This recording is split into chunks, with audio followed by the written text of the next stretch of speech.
comes to pubs, I have two pet theories. The first is that every commercial premises in Dublin was, at one point or another, a pub, tavern, coach house or shebeen, if you went back far enough.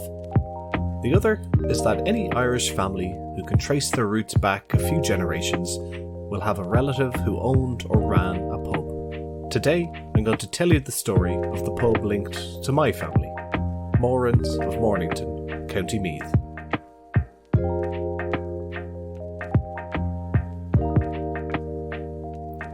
Welcome to Publin, a podcast about the culture, history and heritage of pubs at home and abroad.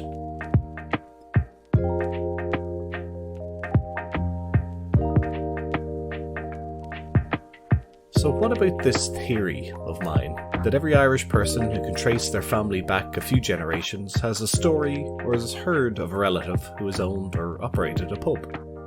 Could that be true? How far out of the immediate family tree do you have to look? Let's say first cousins outwardly and, well, as many generations back as you like. In a friend's WhatsApp group, I posed the question, and a decent amount of people got back to me with stories of uncles, parents and grandparents with pubs in Mayo, London and Dublin. The others, well, I think they just haven't looked hard enough yet.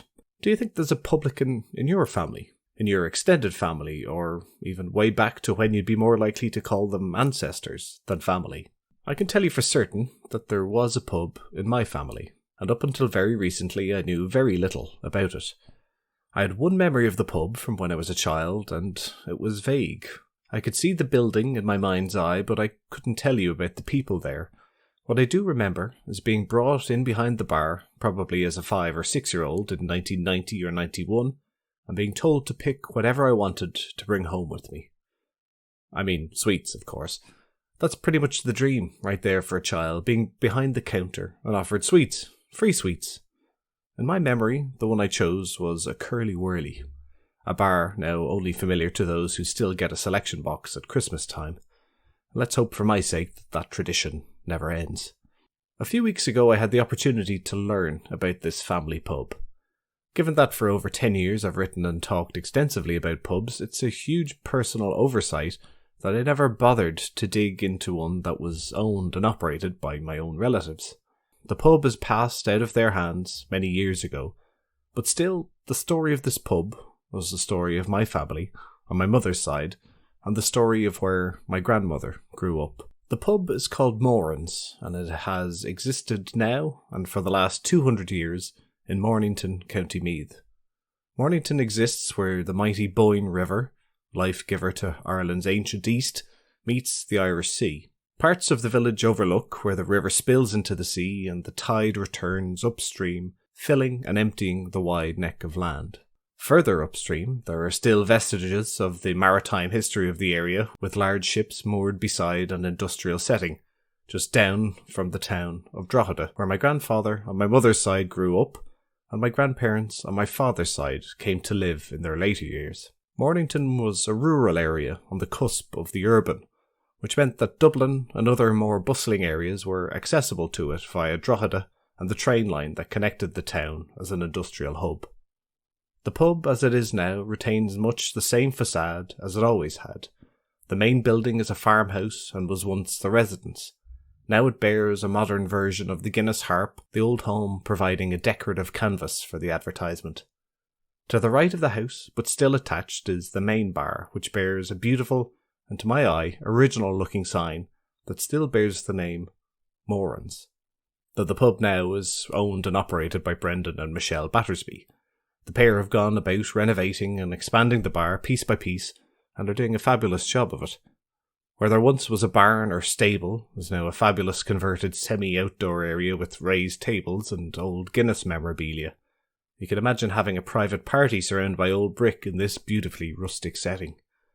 Where there was once a backyard overgrown with weeds, straw and dilapidated farm equipment, there's now a covered smoking area and car park, making it easily accessible to those that don't mind a bit of a commute for their fun. Before we step inside the pub, let me give you an insight into why I'm talking about this pub at all. I think we all find the concept of the pub as a unifying place where society meets as a very appealing notion.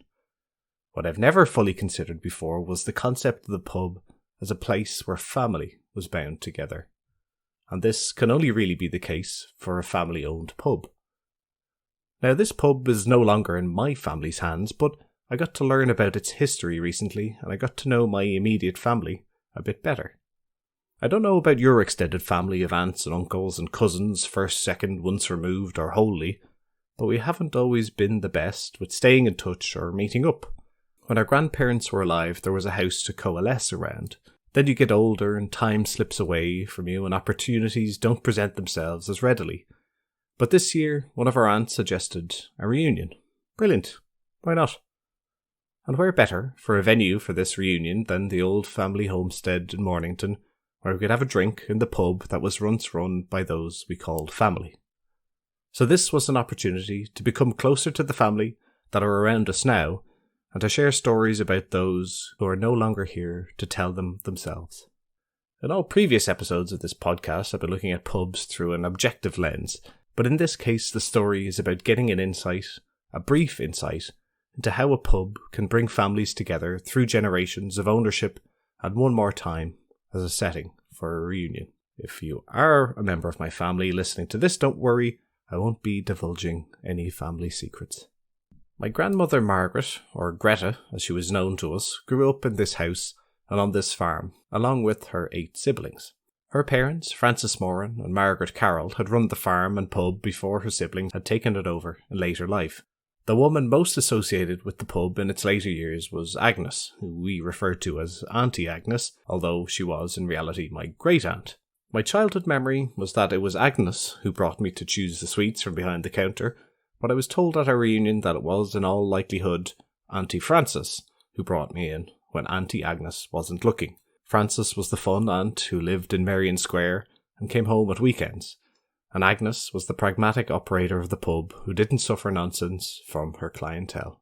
Or so the story goes. The original bar of the pub looks much today, as I'm sure it did when Agnes last tended bar there in the late 90s, and probably much the same for the decades before that. Beautiful weathered wood countertops, wooden walls and ceilings, high shelves for tactical pint resting, and benches built into the wall wherever there was a spare inch to comfort the weary or intoxicated. It's a narrow enough room, with double doors a third of the way down, an entrance to the traditional snug which had its own entrance at the front of the house. Upon first sight of it as an adult, there is no doubt about it. This is the ideal sort of traditional pub. Small, untouched, unblemished. The room is so picture perfect that Tullamore Dew Whiskey filmed an advert here in 2017. Oh, Danny boy, the pipes are calling from glen to glen and down the mountainside. The summer's gone and all the roses falling. 'Tis you, must go and I must buy. But come ye back when summer's in the meadow, or when the valley's hushed and white with snow. 'Tis I'll be here in sunshine or in shadow. Oh, Danny boy, I love you so.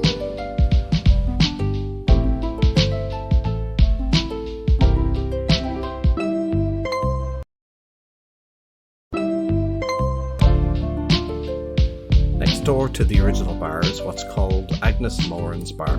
It's commonplace in Dublin to see figures of the past used almost as props in pub names to give them a degree of authenticity. It's a strange sensation to see someone who you're related to invoked in this way. That's not a complaint at all, merely an observation. I'm only too happy to have a pint in a bar named in absentia for a relative. The family members, my mother included, who have memories of the house as it was, said that this bar was once the living room for the house. The good living room, where you'd have to take off your boots or muddy clothes if you'd been doing a shift on the farm. There was a hatch between the living room and the bar, and no doubt if you were well placed in the snug, you'd be able to see what Morans were up to in the living area. This would have been a very common element of design for family-owned pubs in rural Ireland, and in fact I'm pretty sure that you can still see this in the Strawberry Hall pub in Dublin on the north banks of the Liffey. near the back of Castleknock. The sign in the bar says Morans since 1892, but that was likely when the pub gained its licence officially. There's apparently ledgers going back to 1821, so it likely operated outside of the law from that point, or perhaps even further back. And after some digging in the archives, there was apparently an occasion or two when Margaret, my great-grandmother, fell afoul of the law for serving a few people after hours. According to the Drogheda Independent report from July 11th, 1931, Margaret Moran was prosecuted for an alleged breach of the licensing laws for serving after hours at the, I'm sure you'll agree, wholly ungodly hour of 10 p.m. on a Sunday. There were 3 men in the back parlour having a drink. When first questioned, they said they did indeed have a drink but were only there for 10 minutes. Mrs. Moran said that she hadn't let them in, but they'd only been there for half an hour. After some further fibbing was elaborated upon in the article on the court proceedings, the following line appeared. The men were not sober. A telling statement. Mrs. Moran insisted that these men were offered a drink as private invitees to the house and not to the bar, which was locked up at the time. She said that she used that room to serve bona fide travellers, referring to an old Irish law where if someone was a certain distance from their home, that a publican had to give them shelter, food and drink if they asked for it. You'd expected more from an ancient Breton law than the 20th century statute books. The affair ended with a £1 fine for the publican and a fine of 2 and 6pence for each of the men. A subsequent article mentioned an appeal by the publican, even though there was no challenge made to the licence. Margaret's husband Francis had also been the subject of a court case in 1924 due to serving after hours. One story circulating on the day of the reunion was that in subsequent years advance notice had been given when a raid was scheduled to take place, and thank God for the mole on the inside. If it is the case that I'm related to people who held lock-ins on their premises, then to say I'm immensely proud would be an understatement. There were a few memories or rumours floating around the day of our reunion that were laid to rest. The first being a memory my mother had of being told that her grandfather, my great-grandfather, died due to hypothermia after being on the run from the Black and Tans in the War of Independence. I'm sure every family has a rumour or perhaps wishful thinking that their ancestors had some involvement in great events. But this rumour was confirmed by the newspaper clipping about the lock-in in 1931. In it, the court heard how Margaret referenced her deceased husband. The publican, Miss Moran, swore that her husband was dead.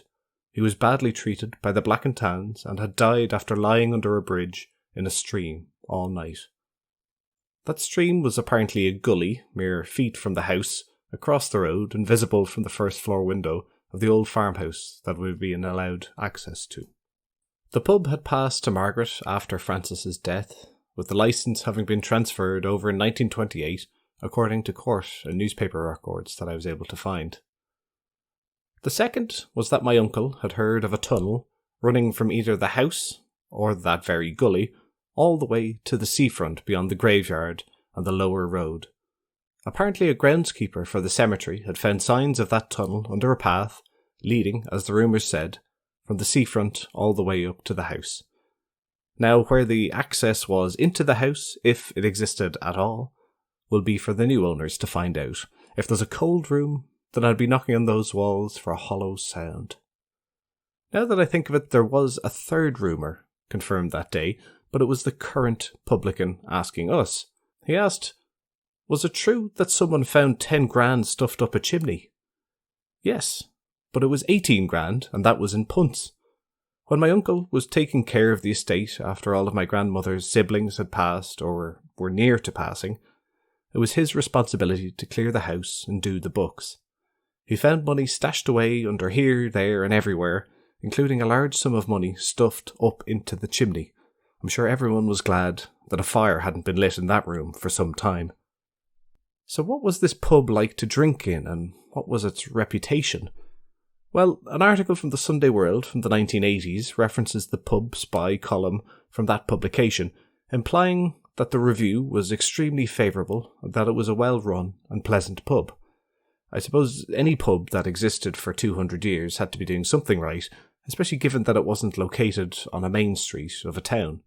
There was, however, a review from that same column, from that same publication, from 2004, thankfully when the family involvement had ceased, that described the pub in a review of local pubs that didn't have a kind word to say about any of them. The author must have been a dub. He wrote, "If they could remove the tar from the walls, ceiling and counterfront of this premises, they would repair every pothole in County Louth. Morans of Mornington looks like it hasn't been painted since it was first opened, and we reckon that was about 150 years ago at least. Character it may have, original it may be, but there comes a time when one has to cry halt. There is very little could be done with this pub other than knock it. The toilets are old with whitewashed walls and found them very smelly. There's a beer garden in the Tarmacadam yard, and if the weather was good, one would be far better sitting out there than in the pub." I'm guessing that this was at a time either when the pub wasn't being taken care of or when the journalist was going through a bad divorce. There was a photo of my grandparents on their wedding day that I've seen multiple times over the years, and it was only on this reunion day that I realised that it was taken directly outside the door of the farmhouse. And the church that they were married in, there it was, less than 50 metres away, a former hub for the community, now in a bit of a state of disrepair, though still displaying signs of its former glory in its exterior. There's no way of knowing, but I'm going to invent a story in my head that my grandparents would have had a pint in this pub on their wedding day, and that, to me, makes it a more special place and connects me even more directly to this string of buildings that they called home. It's at times like these where you ask yourself, why hadn't I expressed an interest at these elements of family history before? But no matter, I know it now. During our reunion day, we had planned to make our way to the local cemetery to pay our respects at the graves of Francis, Margaret, aunties Francis, Agnes, John, and their siblings.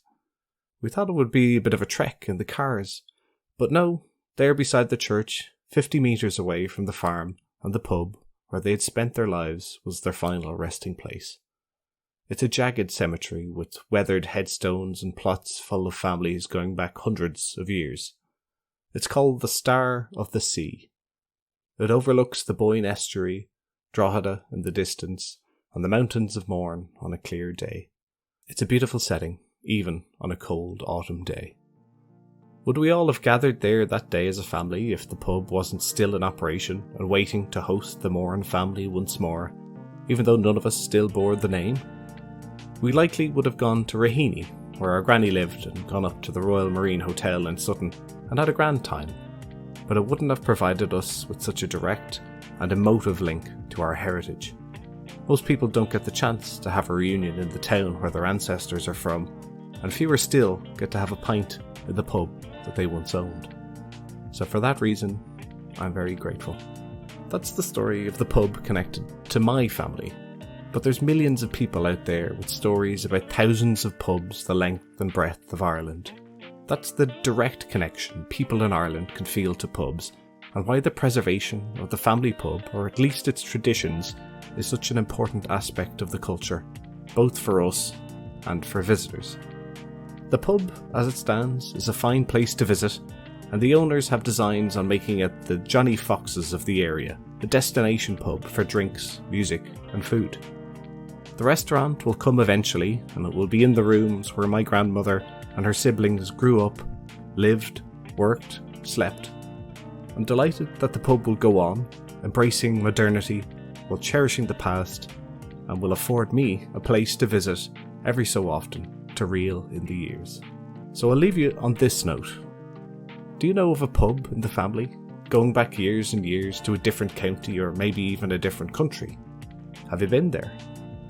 Do you know anything about it? And what can it teach you about you or your family? You might be surprised.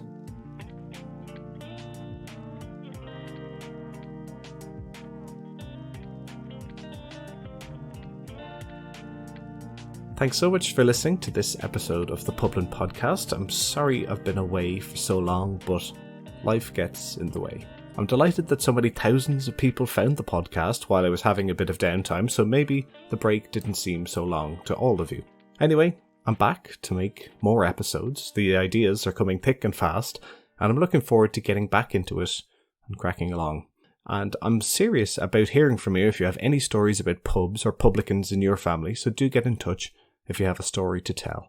My name is John, and you can contact me via publinie@gmail.com. You should definitely pay a visit to Morans of Mornington if you're in the area. It's much better than the Pub Spy review from 2004 would suggest, so please send me an email and a photo if you do.